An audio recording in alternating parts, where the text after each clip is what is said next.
안녕하세요. 이제 성경 기록 두 번째 시간입니다. 오늘은 성경에서 가장 중요한 한 구절을 소개시켜 드리도록 하겠습니다. 성경을 읽을 때 이 구절은 항상 인지하고 읽으면 쉽게 이해하게 되며 나아가 성경 왜곡을 방지할 수 있기 때문에 필수입니다. 자, 성경을 지탱하고 있는 이 구절은 바로 창세기 3장 15절입니다. 자, 이 말씀은 하나님께서 뱀에게 하는 말씀입니다. 읽어보겠습니다. 내가 너로 여자와 원수가 되게 하고 네 후손도 여자의 후손과 원수가 되게 하리니 여자의 후손은 네 머리를 상하게 할 것이요 너는 그의 발꿈치를 상하게 할 것이니라 하시고. 자, 이 말씀을 보면 이론 구도를 보이고 있습니다. 우리 모두가 알고 있다시피 너와 너의 후손은 뱀, 곧 사단입니다. 사단의 머리를 상하게 하여 멸하는 분은 예수님 뿐이 없으시니 여자의 후손은 예수님이 됩니다. 자, 그러면 여자는 누구일까요? 저는 예전에 마리아 또는 하와를 생각했었습니다. 또 그렇게 가르치고 해석이 되어 있는 부분이 세상에 많이 있기도 합니다. 그러나 그것은 성경 왜곡이며 성경 해석을 창세기부터 잘못된 단추를 끼우고 있는 것입니다. 자, 이 여자에 대해서 정확히 설명해 주신 분은 제가 딱 두 분 만나봤습니다. 전 영상에서 소개해 드렸던 김기영 목사님의 저서 이 기록 목적의 관점에서 본 창세기의 49쪽 부분, 그리고 해화동 명륜교회 박세덕 목사님, 담임 목사님께로부터 창세기 3장 15절의 여자는 교회이다 라는 것을 명확히 설명해 주셨습니다. 책의 정보와 박 목사님의 영상은 밑에 첨부를 해뒀으니 꼭 구매해 읽어보시고 시청해 보시길 강력히 공고해 드리겠습니다. 자, 돌아와 보겠습니다. 자, 여자와 사단이 원수가 됐다라는 것은 교회와 사단이 원수가 됐다라는 뜻입니다. 자, 이 말은 사단은 교회를 공격하는 말이 됩니다. 여러분, 성경에서는 사단은 세상 사람들이나 세상을 공격한다는 말보다 교회를 공격한다는 말이 명확히 적혀 있습니다. 바로 창세기 3장 15절을 이래로 성경 전체 기록을 근거로 사단은 끊임없이 교회를 공격합니다.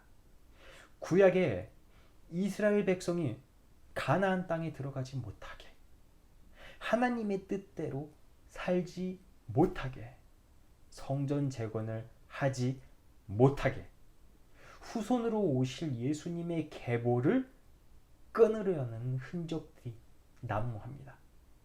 자, 그러나 하나님께서는 그러한 공격에도 불구하고 언약을 체결하시고 마침내 메시아 예수님을 보내주셔서 우리의 죄를 완벽히 해결해 주심으로 말미암아 사단의 머리를 상하게 하여 승리를 이루십니다. 또한 신약 내용이 무슨 내용입니까? 신약은 주님께서 승천하시고 성령이 임마누엘 하는 시기로 바뀐 시기로서 각 교회 또는 하나님이 백성들에게 보낸 편지입니다. 왜 편지를 보냈냐 하면 바로 이 창세기 3장 15절의 교회를 공격하는 사단 때문입니다. 성경에는 교회 안에 가만히 들어와 기탄 없이 먹고 마시며 분위기를 흐리며 거짓된 말씀으로 교회를 공격하는 이들이 있다고 합니다. 성경은 이들을 양탈을 쓴 늑대, 거짓 선지자, 구원받지 못한 자들 등등이라고 소개합니다. 바로 이 자들이 교회 안에 우리와 함께 있다는 것입니다. 이러한 상황 속에 있는 신약이지만 우리는 이미 승리를 약속받은 교회 공동체인 하나님의 백성들입니다. 자, 정리해 보겠습니다. 이제 창세기 3장 15절을 제대로 이해했습니다. 요약하면 이렇습니다. 첫 번째, 사단과 교회를 서로 원수되게 하심. 곧 교회를 끊임없이 공격하는 사단. 2. 사단의 후손과 여인의 후손이 원수가 되게 하심. 마지막으로 세 번째, 사단의 후손은 예수님을 발꿈치 정도만 상하게 하고 교회의 후손인 예수님은 사단의 머리를 상하게 하여 승리하실 것입니다. 이제 이 세 가지를 인지하고 성경을 다시 읽어보십시오. 성경 전체가 창세기 3장 15절을 토대로 쭉 진행되고 성취되고 지금 이 세상도 교회를 공격하던 사단은 볼 수 있으실 겁니다. 끝으로 기록 목적의 관점에서 본 창세기의 이 49쪽 부분을 읽어드리고 마치도록 하겠습니다. 한 5쪽 정도 되나 자세히 설명이 되어 있기 때문에 너무나도 귀한 부분입니다. 여인의 후손 언약, 복음의 시작. 하나님께서 아담과 여자를 징계하시는 가운데 주신 창세기 3장 15절의 말씀은 복음의 시작입니다. 징벌 가운데서도 은혜를 베풀어 주신 하나님을 만날 수 있습니다.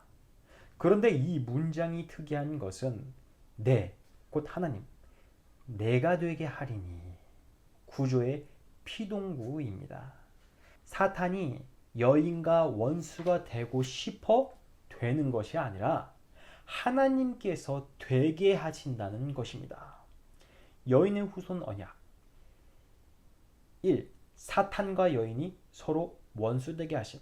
2. 사탄의 후손과 여인의 후손이 원수되게 하심. 3. 사탄의 후손은 여자의 후손의 발꿈치를 상하게 하고 여인의 후손은 사탄의 후손의 머리를 상하게 하게 할 것. 이 모두가 다 하나님께서 하게 하신다는 것입니다. 하나님께서 서로 싸우게 하시고 이 모든 일들이 하나님의 계획, 의도 안에 있음을 말씀하시고 계십니다. 선악과를 먹은 아담과 여인을 징계하는 가운데서 구원의 길을 인간에게 주신 사랑의 하나님을 만날 수 있습니다.